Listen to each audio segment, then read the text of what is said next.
Il est fondamental pour l'écrit et surtout pour l'entretien et l'oral de Sciences Po que vous suiviez l'actualité. C'est un peu un cliché, mais c'est la réalité. Hein. Sciences Po, dans l'ADN de l'oral, c'est vraiment une bonne actualité. Et d'ailleurs, Sciences Po le dit, il faut rester ultra connecté.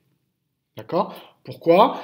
Pendant l'oral, vous avez déjà la question des documents iconographiques. Ce sont très souvent des photos d'actualité qui vous sont proposées.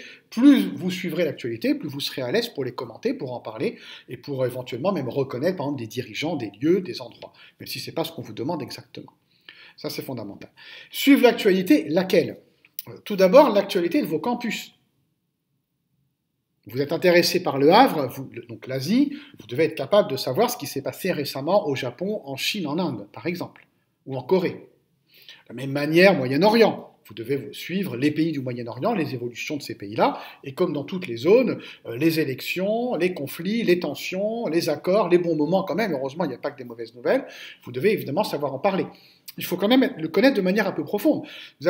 Pour Nancy et l'Allemagne, vous connaissez le nouveau chancelier qui succède à Angela Merkel, ça ne suffit pas. Il faut aller plus loin que ça. Comment sont passées les élections, comment se répartissent les parts, les différents partis, la coalition au pouvoir, quels sont ses principaux thèmes, et ainsi de suite.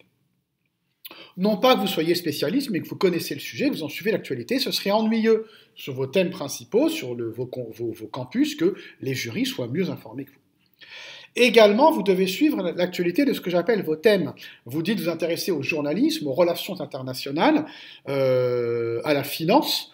Évidemment, il faut suivre ces sujets-là. À la communication, au marketing, hein, qui fait partie des possibilités, hein, des masters de Sciences Po, au droit. Suivez l'actualité du droit, l'actualité du journalisme, l'actualité des relations internationales.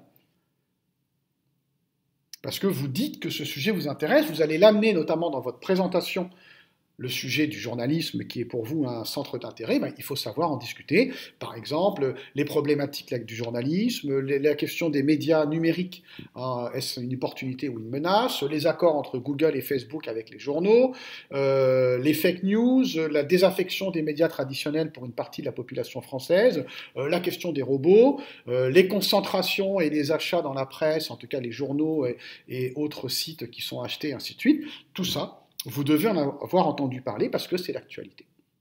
Et troisième point que vous devez suivre également, c'est ce que j'appelle l'actualité générale. Alors évidemment, les élections présidentielles, vous le savez bien, suivez-les, vous devez savoir en parler, vous devez pouvoir parler des législatives, même si elles auront lieu après, avoir suivi les présidentielles, les principales mesures. Une question très traditionnelle, et beaucoup d'entre vous auront cette question. Quelles sont les 3 premières mesures que vous prendriez si vous étiez élu président ou présidente de la République ? Donc suivez ces questions-là, suivez l'actualité générale, de manière à pouvoir en parler, à ne pas être surpris, sachant qu'en gros, vous pouvez avoir 3 types de questions. La première, la plus directe, peut-être qui vous ennuie le plus si vous ne suivez pas l'actu, vous comprenez ce qui se passe en ce moment en Ukraine? Bon, évidemment, si vous n'avez pas suivi, vous êtes un peu mal. Ou, question très intéressante, ces derniers temps, dans l'actualité internationale, qu'est-ce qui vous a intéressé? Alors, évidemment, ce que je vous recommande, c'est de réfléchir à l'avance à des sujets pour ne pas improviser la réponse à ce type de question qui est quand même assez courante. Et la troisième question, c'est la question d'opinion. On vous demande votre avis. Et ça fait l'objet d'une autre vidéo.